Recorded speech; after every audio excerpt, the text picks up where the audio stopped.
अस्सलाम वालेकुम।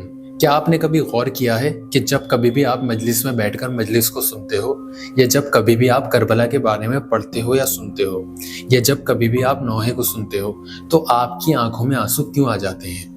क्यों आप अपने आप को करबला से इतना ज़्यादा कनेक्ट कर पाते हो? या क्यों आपको ऐसा लगता है कि जब कभी भी आप करबला के बारे में सुनते हो कि आप वहीं पे खड़े हुए हो?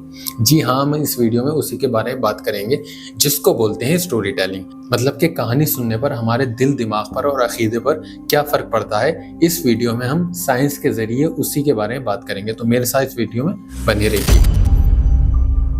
हार्वर्ड बिजनेस रिव्यू के एक आर्टिकल में लिखा गया कि जब कभी भी हम कहानी को सुनते हैं तो हमारे दिमाग में कुछ हार्मोन्स रिलीज होते हैं। सबसे पहला हार्मोन है कॉर्टिसोल। ये हमें फोकस करने में मदद करता है। तो अगर कहानी में कोई लेसन है तो हमारा दिमाग उसको एब्जॉर्ब करता है। दूसरा है ऑक्सीटोसिन। ये हमें दूसरों के साथ कनेक्ट करता है और दूसरों के साथ हमारा ट्रस्ट और एम्पैथी को बढ़ाता है। तीसरा है डोपामाइन। ये हमारे मूड को बेहतर करता है और जब हमारा मूड बेहतर होता है तो हम खुद ब खुद नई चीज़ें सीखने में और ज़्यादा दिलचस्पी लेने लगते हैं। तो ये तीन ऐसे हार्मोन्स हैं जो स्टोरी सुनने पर हमारे दिमाग में रिलीज होते हैं, तभी हम इतना ज़्यादा अपने आप को करबला से कनेक्ट कर पाते हैं। तो सिंपल वर्ड्स में कहानी सिर्फ सुनाई नहीं जाती बल्कि महसूस भी की जाती है। तो इसलिए कहानी का असर फैक्ट से ज़्यादा होता है। फैक्ट्स जो होते हैं वो सिर्फ आपके दिमाग तक जाते हैं, लेकिन कहानी आपके जिस्म और रूह में उतर जाती है। अल्लाह ताला ने भी कुरान शरीफ में कहानियों का इस्तेमाल किया है। क्यों? ताकि हम सबक सीख सकें। जैसे कि सब्र के लिए हज़रत अय्यूब अलैहिस्सलाम की कहानी कुरान शरीफ में मौजूद है। जुल्म के खिलाफ खड़े होने के लिए हज़रत मूसा अलैहिस्सलाम की मिसाल कुरान शरीफ में बहुत अच्छे से मौजूद है। तस्लीम और यकीन सिखाने के लिए हज़रत इब्राहीम अलैहिस्सलाम का वाक़या कुरान शरीफ में मौजूद है।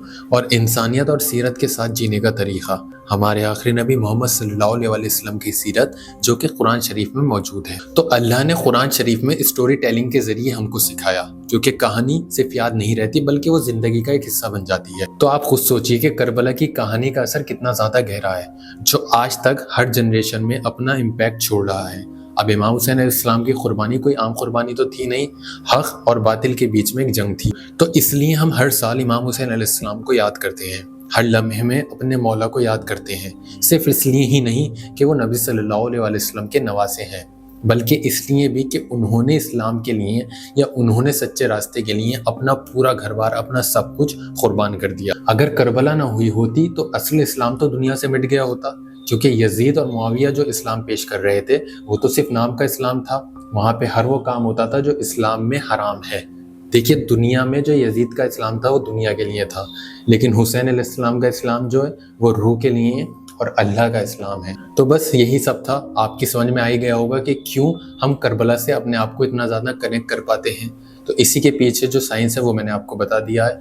बाकी अहलुल बैत अलैहिस्सलाम के दुश्मनों पे लानत कर दीजिएगा, और अगर आपको ये वीडियो अच्छी लगी तो इसको शेयर कर दीजिएगा, लाइक कर दीजिएगा और इस पर कमेंट कर दीजिएगा। अस्सलाम वालेकुम।